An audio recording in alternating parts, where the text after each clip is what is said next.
Hello students, in this audio video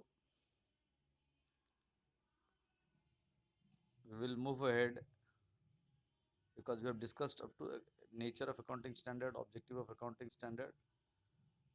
We will move from that part, वहाँ से हम लोग आगे जाएंगे.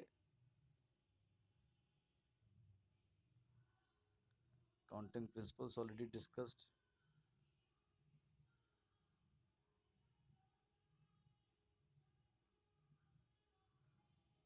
Cash basis accruals is already discussed. Accounting standard, yeah, we have discussed it. Objective of accounting standard. Today we will discuss IFRS, International Financial Reporting Standards. So if the question is asked, what is the full form of IFRS? The answer will be international, I for international, F for financial, R for reporting, S for standards. Yeah, short question answers. Acha, what is FIRS? This term refers to the financial standards issued by International Accounting Standards Board, IASB. Again, if the question is asked, what is the full form of IASB? Our answer will be International Accounting Standard Board. I means international, A means accounting, S means standard, B means board, IASB. तो क्या बोल रहा है? This term refers to the financial standards issued by international accounting standard board. जैसे हर देश का अपना एक अकाउंटिंग स्टैंडर्ड होता है, उस तरह से पूरी दुनिया को मिलाकर के एक इंटरनेशनल अकाउंटिंग स्टैंडर्ड बोर्ड बनाया गया है.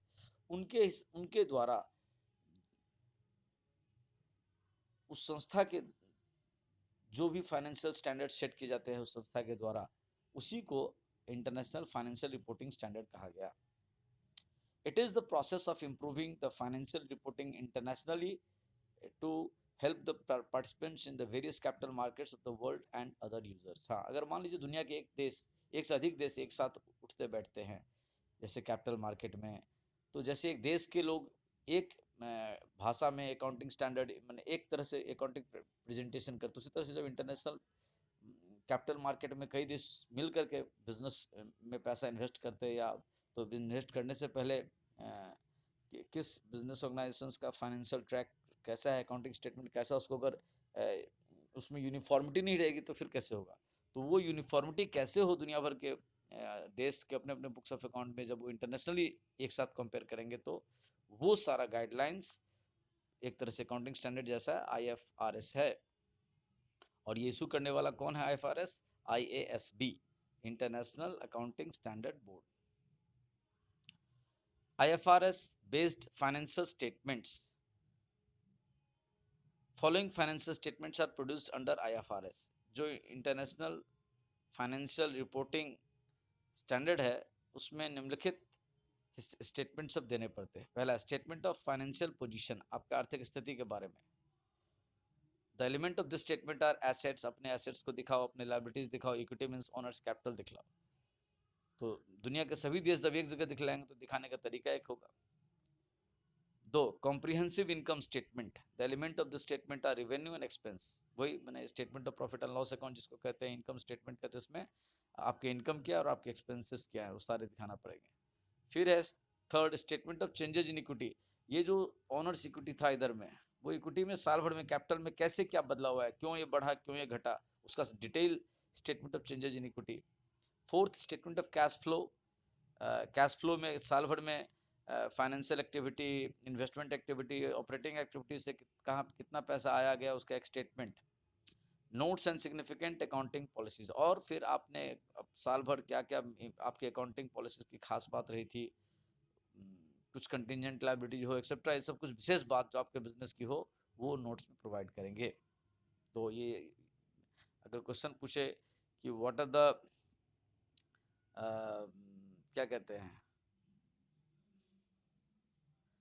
डॉक्यूमेंट्स और financial statements presented under IFRS, तो एक था statement of financial position. The element of the statement are assets, liability, equity.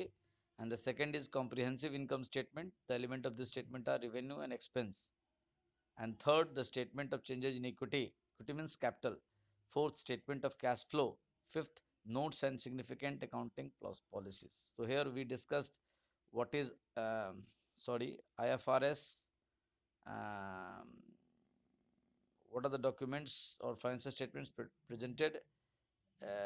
under IFRS we discussed these two things. Objective of IFRS. IFRS के उद्देश्य क्या है? To develop the single set of high quality global accounting standards so users of information can make good decisions and the information can be comparable globally. जैसे एक देश में accounting standard issue किए जाते हैं उस देश के अकाउंटिंग प्रोफेशनल बॉडी के द्वारा, उसी तरह से पूरी दुनिया में IFRS जो IASB के द्वारा इशू किए जाते हैं, वो इसलिए इशू किए जाते हैं कि पूरी दुनिया में एक हाई क्वालिटी का ग्लोबल अकाउंटिंग स्टैंडर्ड सेट हो, जिससे सारे देश के लोग जब उस माध्यम से अपने हिसाब किताब को आपस में कंपेयर करें तो काफ़ी आसान हो और वो काफ़ी ऑथेंटिक हो, काफ़ी हाई स्टैंडर्ड पर सेट किया गया। तो to promote the use of these high quality standards, और ऐसे अच्छे गुणवत्ता वाले जो स्टैंडर्ड है ग्लोबली उसको प्रमोट किया जाए, उसको बढ़ावा दिया जाए। तीसरा, to fulfill the special needs of small and medium sized entity by following above objectives, और जो छोटे बिजनेस ऑर्गेनाइजेशन होते हैं उन लोगों के उद्देश्यों को पूरा करने के लिए विशेष करके ये IFRS इशू किए जाते हैं, उनको बेनिफिट करने के लिए। बेनिफिट्स ऑफ IFRS के लाभ क्या है, फायदे क्या है? Global comparison of financial statements of any companies is possible. आप विश्व स्तर पर किसी भी देश के कंपनी के साथ आपके लाइन की इंडस्ट्री से हिसाब किताब कंपेयर कर सकते हैं। दो, financial statements prepared by using IFRS shall be better understood with financial statements prepared by the country specific accounting standards so the investors can make better decisions about their investments। मतलब financial statements prepared by using IFRS तरीके से जो financial statement तैयार किया जाता है, जो globally एक देश दूसरे देश के हिसाब किताब को बेटर अंडरस्टूड कर सकते हैं, ये फ़ायदा होता है। So the investors can make better decision, और तब ग्लोबली जो इन्वेस्टर्स होते हैं जो एक देश का पैसा दूसरे देश में लगाते हैं, वो इस स्टेटमेंट से उस कंपनी के फाइनेंशियल पोजीशन को एसेस कर सकते हैं इंटरनेशनल स्टैंडर्ड के हिसाब से।